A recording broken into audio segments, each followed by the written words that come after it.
Success, if I can sum it up, is just a game of attrition. So you're going to go up against people better, smarter, stronger, faster than you, but they will give up. There's going to be 1,000 times every year where something challenges you, punches you in the face, physically or metaphorically, and most people, they just cannot take the blood and the pain, and so they quit. I don't need to be the smartest person, and I can still succeed at the highest level. I can have massive impact in the world, but I have to understand the reality of what I'm good at, what I'm not good at, what I'm willing to put time and energy into getting better at, what I need to outsource.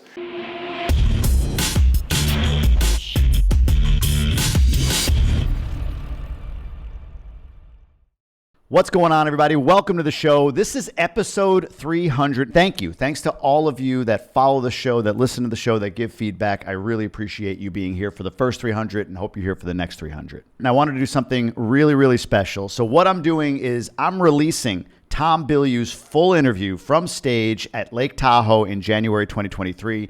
I did the interview live with him in front of 300 Gobundance members. We're going to save the Q&A from the audience. That's exclusive to the membership, but the rest is all coming to you. And we really started, because the tenor of the conference was really heavy on relationships, we started there with Tom, and he has some deep, deep introspections on relationships. You got to hear what he talked about there. But soon after, we did pivot to business and especially technology. And there were two things I'd love for you to really pay attention to, and that is how he's planning to mimic Disney in building impact theory, even though his route that he's doing it with is comic books. That was strange to me, and we talked about that. And also, the first time I had ever heard of, as well as the rest of the room, something called Webtoon, which he says has a 1-to-1 watch ratio with YouTube. Interesting. Dive in on those two concepts from a business perspective, hear what he has to say about relationships, and so much more. It was a really amazing interview. Hope you enjoy it. Let's go. I want to start on this topic of relationships. We were talking in the other room about this, and I want to start, because this came up as well, with the relationship with the self-love, if you will.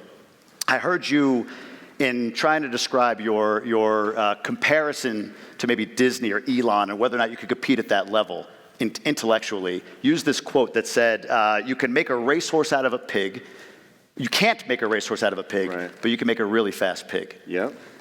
For me, I'll tend to, maybe it's self-deprecation, maybe it's limiting beliefs, but I'll tend to, in any part of my life, not recognize where I'm a racehorse, and I'll default to the pig. How do you avoid that trap? So your goals make demands. I look at everything through this lens. Once you say what you want to do, then what you have to do becomes self-evident. There's no arguing with it. So if you say that you want to win a gold medal in the Olympics, then if you're sitting around drinking beer and eating pizza, you will lose. And so to do that, you have to figure out, okay, which sport is it exactly that I want to do? What muscle groups do I need to work in order to get there? How do I have to eat in order to train towards that? You have to know the metrics that you're using to move forward. And so people need to be more data-driven. Like, that's one thing. The male equivalent of I have a nail in my head is like, I know I can be great, I want to do it. Yeah. But what do you want to do, honey? I don't know. It's like people don't have the clarity. And my thing is, you don't have enough clarity in your life if you don't know what to do with the next 15 minutes. And so a lot of people, they have a grand sense of what they want to do, but they don't have the specifics yet. So getting the data, knowing exactly what you're driving towards, and then do those things. Don't whine about it, don't cry about it, it just makes demands. And so the thing about being a fast pig was all of us are going to have that thing inside of our minds that messes with us. And for me, it was always my intelligence. I've always felt, and still to this day, quite frankly, feel like I'm just smart enough to realize how much smarter other people are. And it's a very frustrating place to live. But I've also learned that if I do what I call the physics of progress, and I just iterate my way forward, that I'll beat everybody. I mean, literally, I just mow through people that are smarter than me because they break emotionally. And so getting to the point, like, success, if I can sum it up, is just a game of attrition. So you're going to go up against people better, smarter, stronger, faster than you, but they will give up. There's going to be 1,000 times every year where something challenges you, punches you in the face, physically or metaphorically, and most people, they just cannot take the blood and the pain, and so they quit. And if you can just not quit, you can keep going. So I needed a way to rally myself to be like, okay, I don't need to be the smartest person, and I can still succeed at the highest level. I can have massive impact in the world. But I have to understand the reality of what I'm good at, what I'm not good at, what I'm willing to put time and energy into getting better at, what I need to outsource. And so, yeah, everything breaks down into there is a reality of the situation. Completely abandon magic thinking and just look at what do my goals demand. If you do that, you're going to be fine. If you pretend, if you make believe, if you lie to yourself, which is what most people do, and they don't even realize it, and I'm sure at some point we'll talk about frame of reference, but most people are so trapped in a frame of reference that they can't see the way out. And I am just hell-bent on one idea. You're having a biological experience. And so now, if it's true that any of us can get 100 times better at anything, then it's like, well, think wisely about the thing that you want to get 100 times better at, because ideally, it would be an area in which you are a racehorse, but your love and passion may not make that a reality. Interesting.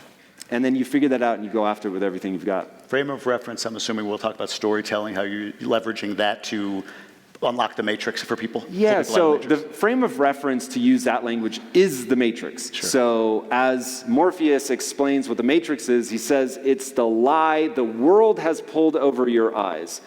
In reality, it's the lie you have pulled over your eyes that biology mandates effectively, and you get lost in that. So if you've ever heard David Foster Wallace, this is water, an old fish swims by two young fish and says, hey boys, how's the water? And they turn and look at each other and go, what's water? So we're all immersed in something that we can't see. And I will say that probably 80% of the arguments that you get in with your spouse, your friends, whatever, is a frame of reference problem. Left versus right, it's a frame of reference problem. Now, what ends up happening, and I'll tell you what a frame of reference is made of. It's really simple. There's 5 things. So frame of reference is values. Frame of reference is beliefs. Frame of reference is your routines and your rules. And then the 5th thing, which it's really a part of beliefs, but it's probably worth calling out itself, what you believe to be true about yourself and the world. So how do you think this all works? And how good do you think you are and what you're capable of? Those things together create a completely distorted view of the world. And we all optimize our distortions to try to make forward progress. I can go into why that's biologically just self-evidently true for people that need no, I need to be able to build this idea from the ground up, because that's really when you can take all the way down the rabbit hole to figure out how we end up in this situation. But each and every one of us has a frame of reference, and we think our frame of reference is us very carefully recognizing the truth of how the world works, when in reality, it is a series of wild distortions that you have created either to protect yourself or to propel yourself forward. And until you understand that it's completely handcrafted and not in any way, shape, or form representative of reality, once you get that, you can start going in and handcrafting things to get you where you want to go. So if something in your life is broken, you just go, it's one of these 5 things. It's either my values, my beliefs, my rules, my routines, or my very sense of what is possible for myself in the world. And you're going to fix your life by addressing those things. Now, there's a PhD dissertation in each one of those bullet points, sure. But once you can boil it down to, okay, cool, I get this. Yep. It's all a me problem. I have to solve something in me. It's not an extrinsic thing. It's not out here. Work my way through it. Again, what's my goal? How do I get to my goal? Using the nail in the forehead example, all of us, because this is how we're wired, but you're having a biological experience, so you better think about why, for a woman watching that, she'd be like, they really don't get it. They really think it's about the nail. Yeah. And in that moment, when you get that a woman, when they laugh at that, they're laughing at you, motherfuckers. They're not laughing at themselves. Then you will have a breakthrough in your relationship because they have an entirely different frame of reference, and it's based on their biology, which is controlling their values, their beliefs, their sense of what's possible in the world. And so we're coming at it because we think our frame of reference is true. When somebody else has a different frame of reference, we go, you're a moron. And so now, every time people have a collision of worldviews, they retreat into themselves, think the other person is a moron, and now they're not learning, right? So rule number 1, sit humbly at the feet of anybody, because you can learn something from anyone, literally anyone.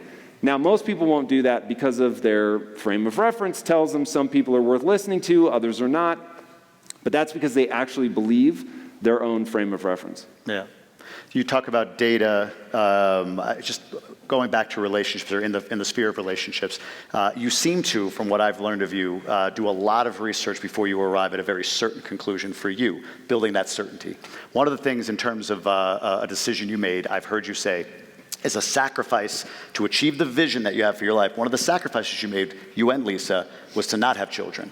And I've heard you talk about, I think it was a book you read, The Feminine Brain, or The Female Brain. The Female Brain, yeah. Where you indicated that when a woman reproduces, when she becomes a mom, she releases a neurochemical change that you felt was toxic. Maybe that's not the word, but never use that word. Not that word. You felt was going to shift the dynamics of the relationship away from where the goal was. That's 100%. Okay. Everybody in here that has kids knows the second you have kids, your priorities change completely. Yep. So nature is just going to grab you. So first of all, to all the parents in the room, I would like to say, and I mean that, I'm not trying to be funny in the slightest, thank you for your service. The world needs more people that are having kids and raising them well. That is one of the most honorable things you could do with your life. And so while that is not the path that I have chosen, it is one of the most incredible and meaningful paths, and it actually is the path that I recommend to most other people. Sure.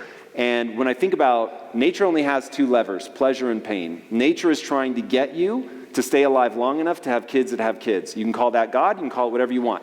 But that's how this is wired. For whatever reason, this is the thing that God chose, or evolution, if that's your bag, it all works out the same. Yeah.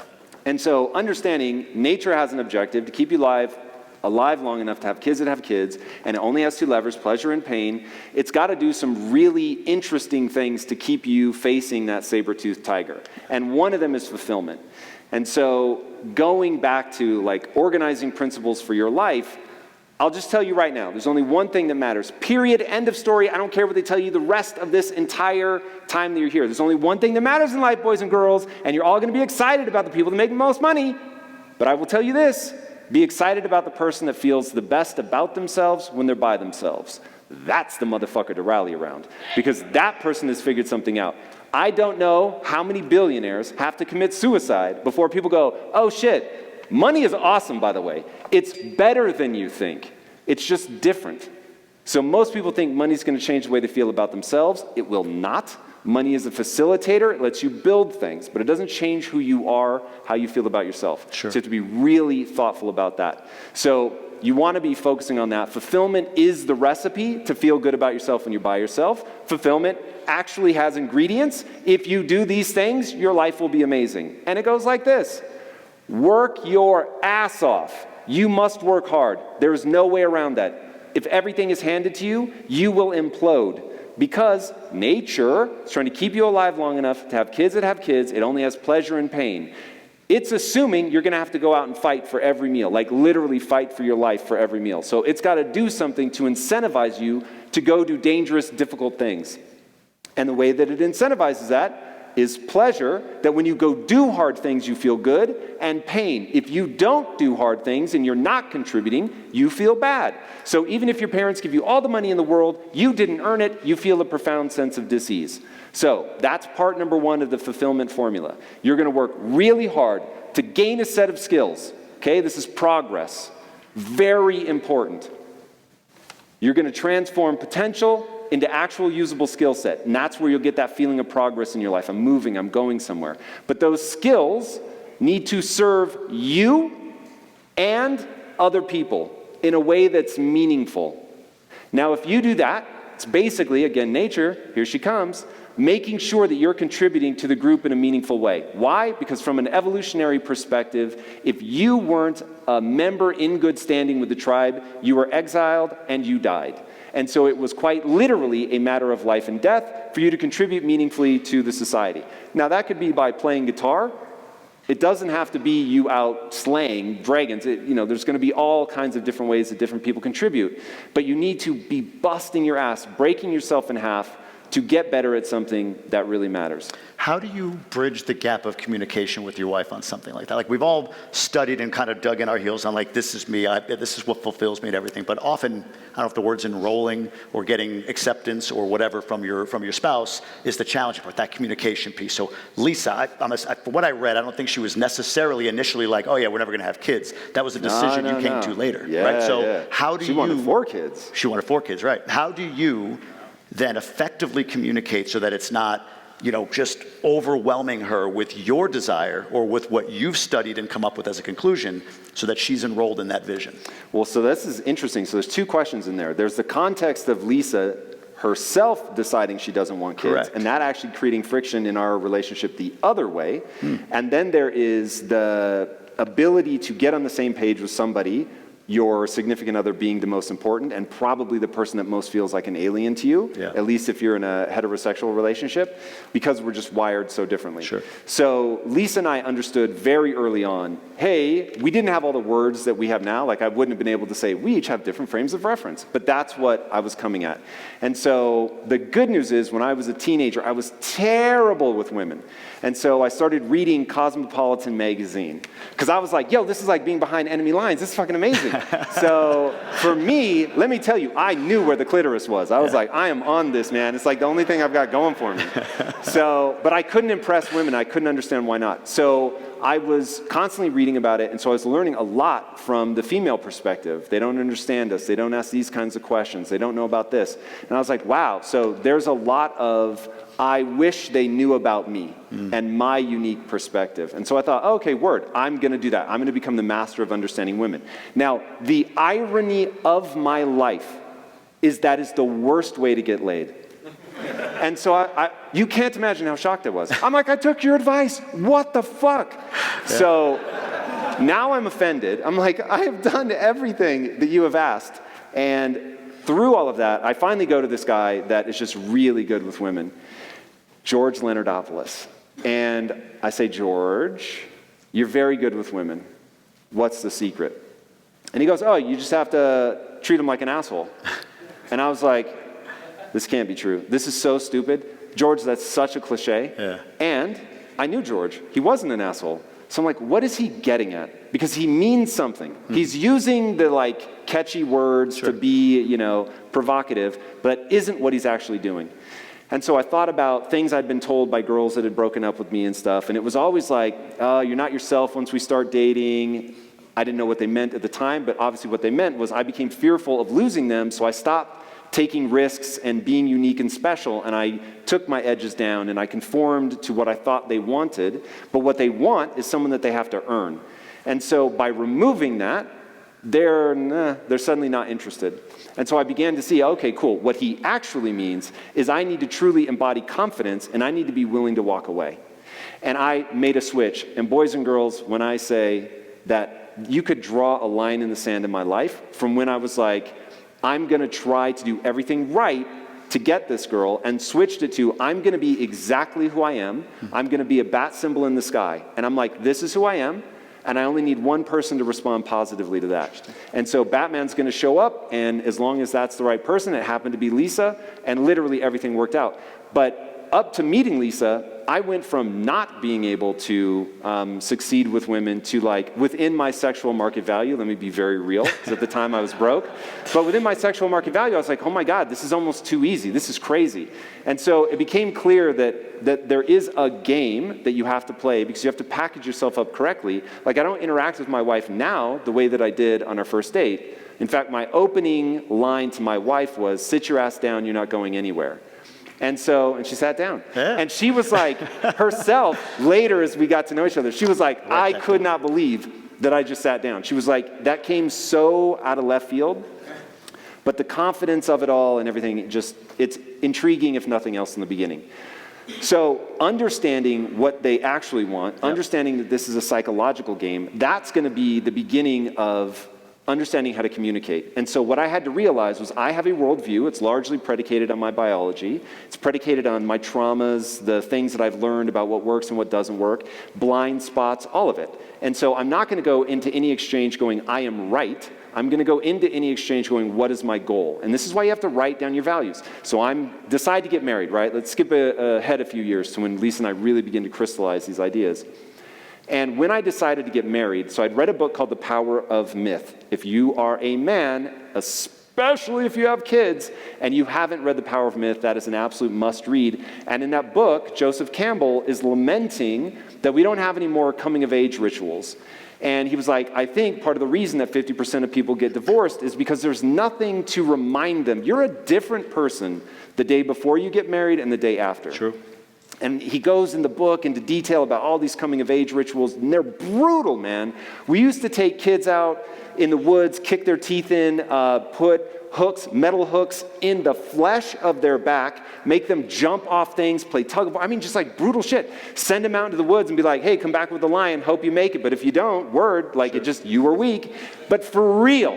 Now really think about that. For real, not for pretendsies, not where dad's secretly hiding in a bush to make sure you're okay. It's like mom is freaking the fuck out. You do this whole thing where you go and you ritualistically rip the child out of the mother's arms. It's a whole ceremony thing. She's freaking out and crying. And you, in some cultures, make them do something that is truly life and death dangerous. Now you can imagine you come back from that and you're like, I'm here now. Yeah. Like I'm a man. And so it was just, I'm sitting here thinking, okay, I only want to get married once. I want to do something that is ritualistic, and I need it to be painful.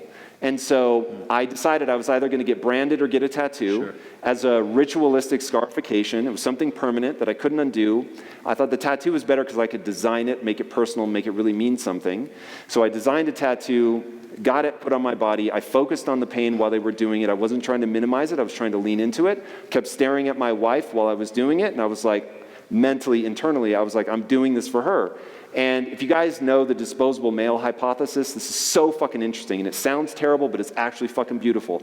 And what it means is you have been bred by millennia to be willing to die for those that you love. That's fucking rad, man. And so I've run that scenario in my head a gazillion times. That Lisa, and this, I mean, your alarm will go off at your house, whatever. And so you get tested. You never know. I don't know if it's a false alarm or if this is the real one, right? Yeah. And every time I've got to get my ass out of bed and go face whatever the hell is coming for me and mine.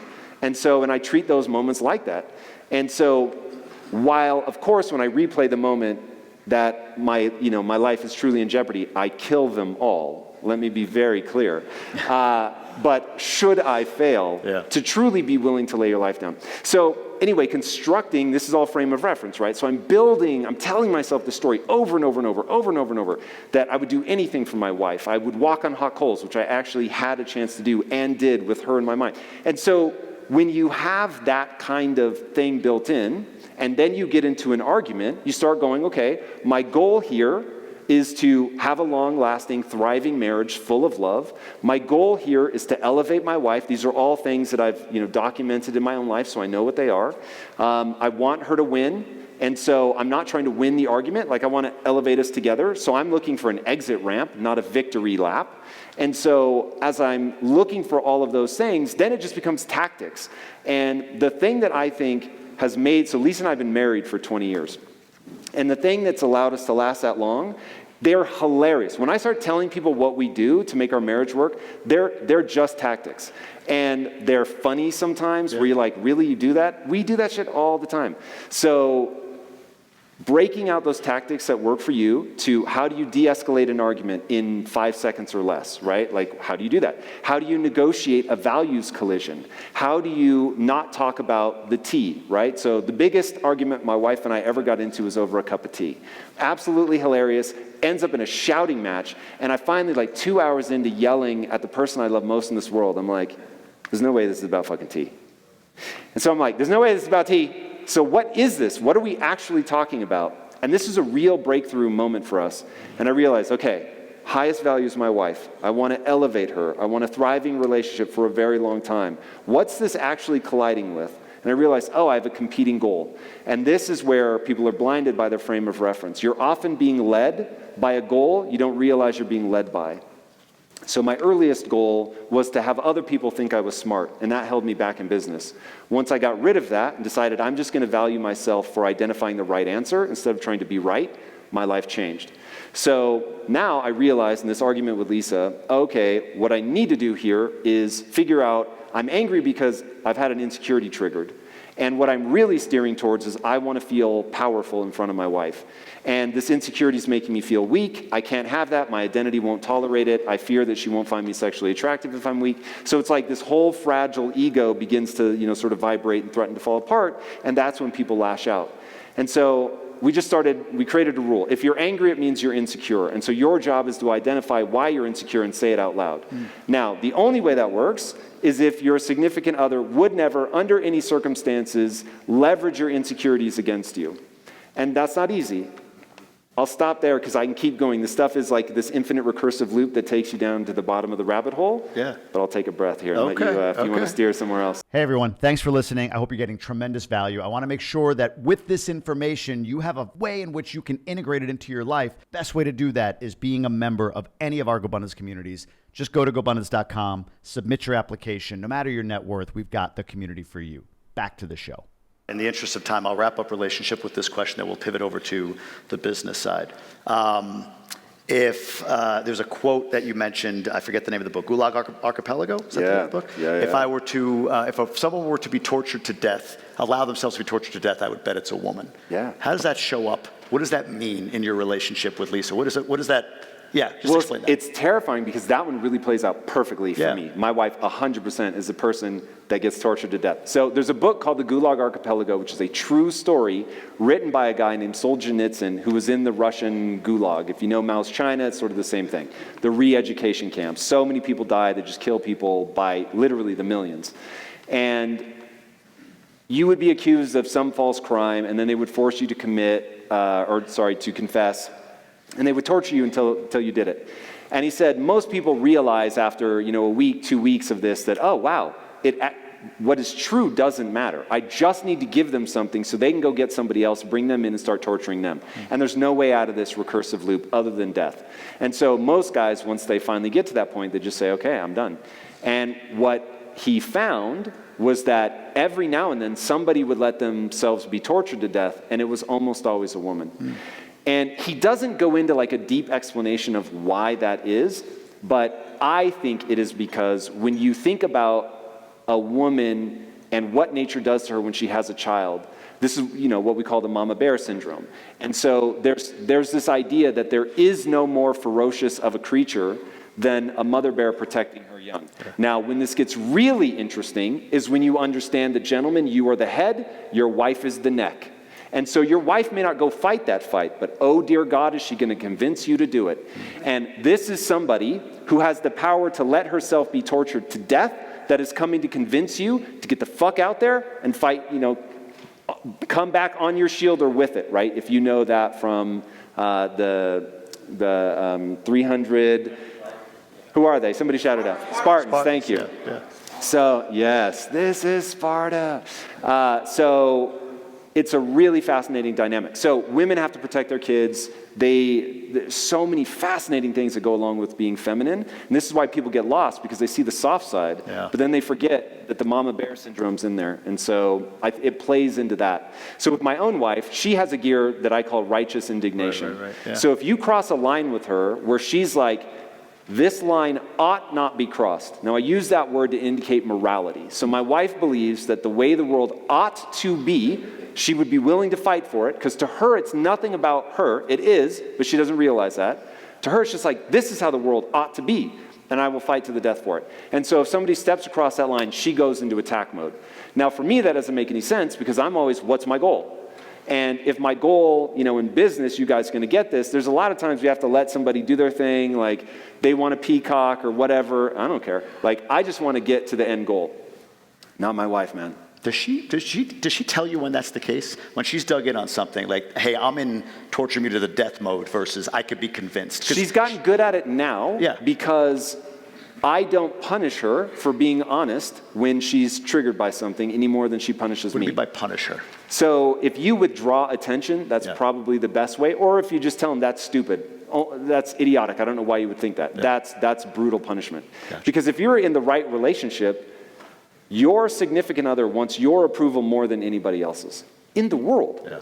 And so it's like when you tell them that's dumb, why are you doing that? That's a rejection. Now, we all have to deal with those, and you can't just say yes, yes, yes any more than they should say yes, yes, yes to you.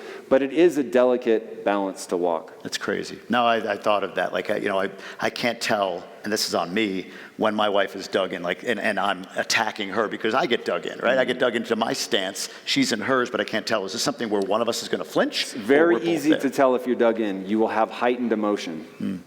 when you're completely calm and you're like, oh, okay, I see, I need to ask a series of questions. If you're really trying to convince somebody, you're never going to tell them a series of things. You're going to ask them a series of questions. And the reason is you're trying to penetrate their frame of reference. So remember, when I use this idea a lot, when two intelligent, well-meaning people disagree, one of two things is absolutely true. You have a collision of values. So you each believe you understand each other completely. You could steel man their argument. You can say their argument as well or better than they can. They can do the same for you, but you still disagree with each other. Or you have a different base assumption about the situation, and that falls into that how does the world work category.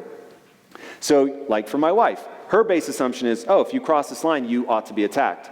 And for me, it's like, oh, in any situation, you should be asking what your goal is and make sure that you do the thing that most efficiently moves you towards your goal. Now, if you haven't articulated that to each other, you won't understand why all of a sudden your wife, in my case, is doing something that's going to move you away from the bigger goal. And so when that happens, then I say, in this moment, how would you like to proceed?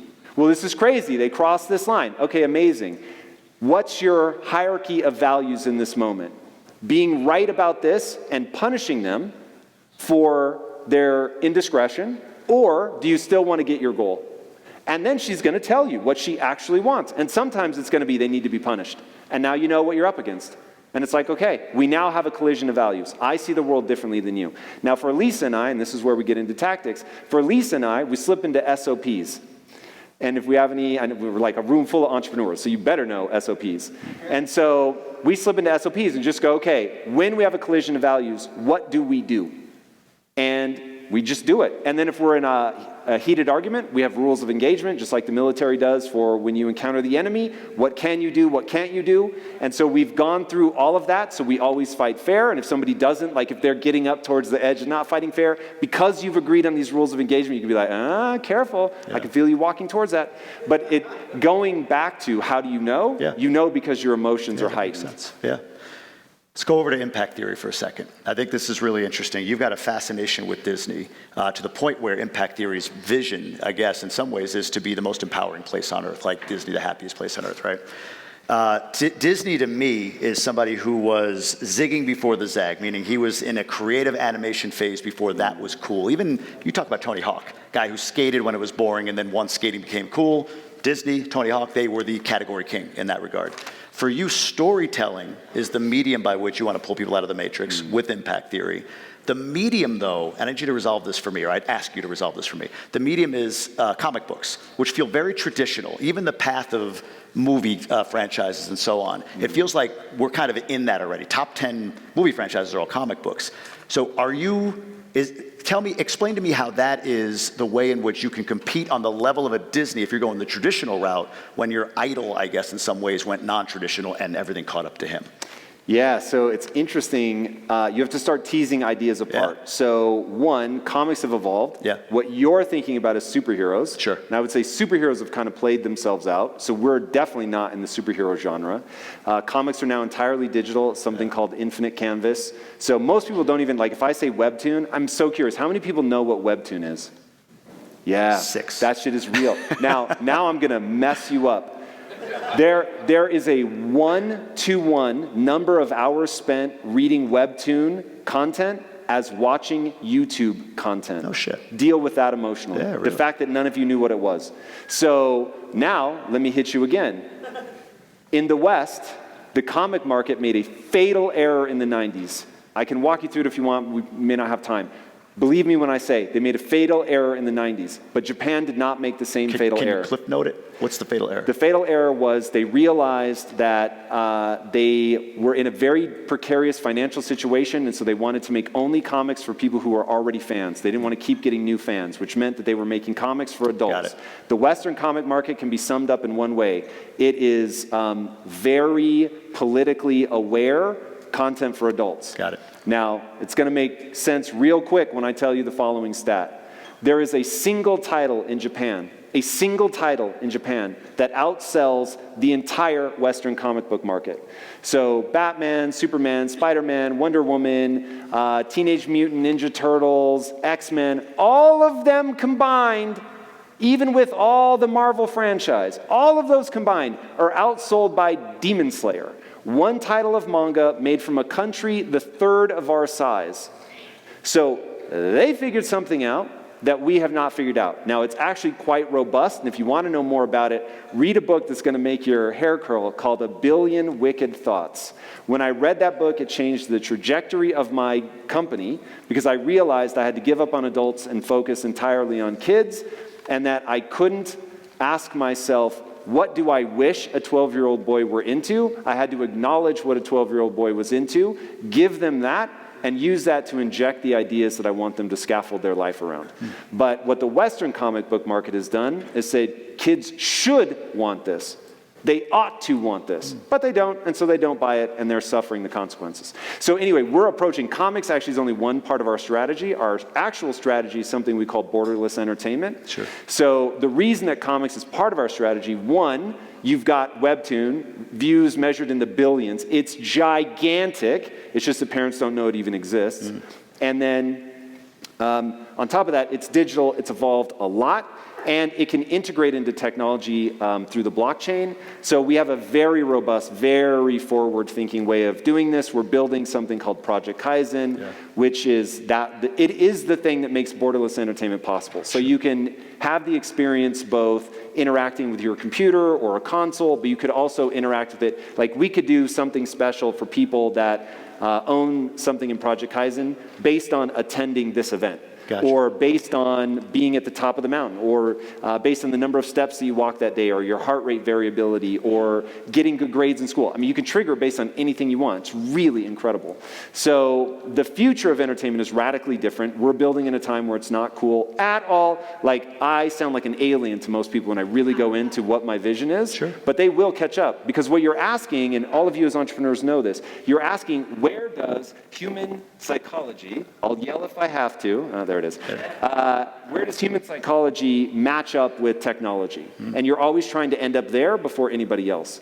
And I'll just, for anybody that wants to really be ahead of the curve, the blockchain, no matter what you're hearing about how bad Web3 and NFTs are, the blockchain, just focus on that, look at the technology and what it does. For sure, it revolutionizes entertainment. It will never be the same. The thing that people want the metaverse to become will only ever become that with the blockchain. But what the blockchain does fundamentally is it brings properties of the physical world into the digital world. Now, if for 1 second, you could just, even if you think I'm an idiot, just suspend your disbelief and say, what would happen if you actually could bring the laws of physics, like irreversible transactions? I drop something off the balcony. That ball's not coming back, right? So it's going to fall all the way down. My only hope is that it bounces enough, but there's no undoing that. There's no ball drops halfway and then magically comes back into my hand. That's how the digital world is now. It's all fake. It's completely replicatable. You can copy and paste. And so once something's digital, it's completely worthless. Now imagine that I can bring all the value creation that happens when something is physical, and I can make digital items mirror that, where there are irreversible transactions, where I can prove where something is. I can prove who owns it. I can prove who has it. What opportunities that gives them. I could make a door that unlocks or doesn't unlock based on whatever the fuck I want. I could make a room in your house only available to you if you get your heart rate variability to where you said you want it. It's going to change everything. It's so insane. And when people give me the time to talk about this, I will melt your face. This is going to change everything. But I'm in the moment where I look crazy. But let me tell you, when the world catches up and be like, I've been saying this shit for like the last 5 years. Yeah. But people never listen. Let's make this practical for this group. So first off, if I'm not asking you to, but who could define Web3 in this room? Wow, same thing. Holy shit. I might be the only one that could sort of define it. So I look at it this way. I think I've heard you talk about it too. Web 1, website. Web 2 is sort of now, social media, interaction, that sort of thing. Web 3 gets into participation and ownership, NFTs, all of this stuff, right? Kind of are in the world of Web 3. So what you talked about, Kaizen, sort of a 3D avatar gaming platform, the Impact Theory Founders Key, right? These are things that, opening doors and houses, this metaverse that we hear about. If you're a real estate investor, if you're a roofing contracting company owner, is there application in Web 3 that we should be thinking about now that, we can't see right now in the future? Or is it strictly in the entertainment space? No, not at all. So here's the way that you need to think about everything in your life, whether it's, and people, you're going to see Web3 is going to die off. Nobody's ever going to reference that again. NFTs, it just, the PR problem that it has, it's all going to die. That's fair, yeah. So there's going to be a new word, a new thing, but it's really just the blockchain. What does the blockchain make happen? Put time and energy into figuring out two things, AI and blockchain. If you nail those two things, they're going to define the next 10 to 20 years. And so if you get, I mean, AI is going to determine the rest of everybody's life. I mean, it's really, however big you think it is, it's bigger than that. So it's just crazy, and it's already usable. But anyway, figuring out what can the technology do. The reason I bring that up, anything in your life, especially in business, you can only follow unless you actually know what the technology does. Right, right. Why? Because when you understand something from first principles, you can make predictions. So I can make these predictions. Like when I look at blockchain and what it's going to do to entertainment, it's like it's a glowing red light that's screaming. And I'm like, why aren't people paying attention to this? And the reason is they have a frame of reference. They're not thinking from first principles. They're thinking from what they want to happen instead of what is inevitable based on psychology and where it's going to meet the technology. And so if you can get down to first principles thinking, now you've really got something. Pretty cool. Pretty cool. You ready for some questions from the group? I'm ready. Let's do it. Do some Q&A. We got about 15 Make them minutes the left. hardest questions you can think of. All right, Take that thing that is just destroying your life or your business, whatever. Let's go into deep waters do it. as fast as we can. Go for it.